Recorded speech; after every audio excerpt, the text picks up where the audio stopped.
Di sebuah desa kecil di pedalaman Kalimantan, ada warung kopi sederhana di pojok jalan dekat hutan karet. Siang hari, warung itu tampak biasa menjual kue-kue tradisional seperti apam dan wadai cincin. Tapi sejak lama, orang desa percaya kalau setelah jam 10 malam, warung itu bukan lagi milik manusia. Orang-orang menyebutnya warung pojok.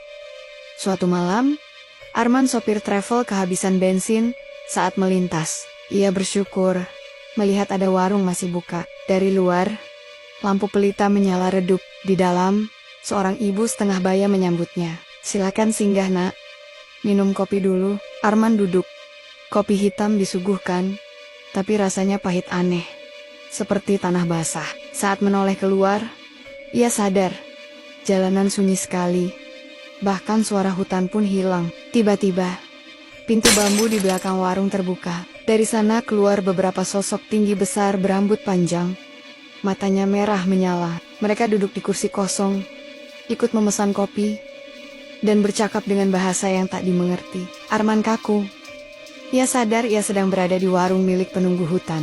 Dengan gemetar ia mencoba berdiri, tapi ibu warung menatapnya sambil berbisik.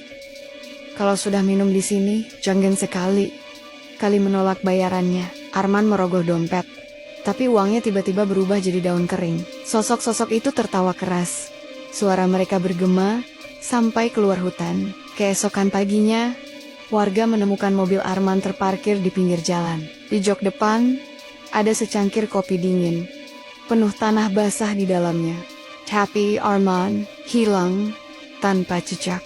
Sejak saat itu, orang desa selalu mengingatkan, jangan pernah berhenti di warung pojok Kalimantan setelah larut malam, kecuali siap berhadapan dengan penghuni gaibnya. Desa Wanasari selalu diselimuti kabut tipis di pagi hari, seolah menyembunyikan rahasia dari dunia luar. Suara kokok ayam jago dan desiran angin menjadi melodi yang mengiringi Abdul, seorang penjaga makam tua yang telah mengabdi lebih dari 20 tahun. Baginya, makam itu bukan tempat yang menakutkan, melainkan rumah kedua. Ia mengenal setiap nisan, bahkan hafal cerita di balik setiap nama yang terukir di sana. Suatu malam, hujan turun dengan deras, petir menyambar, dan angin bertiup kencang menggoyangkan dedaunan yang basah. Abdul sedang duduk di posnya ditemani secangkir kopi hangat.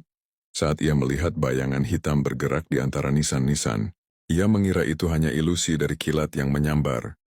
Namun bayangan itu semakin jelas. Sosok perempuan berambut panjang, mengenakan kebaya putih lusuh, sedang berdiri di depan makam tua yang tidak bernama. Abdul tidak terkejut.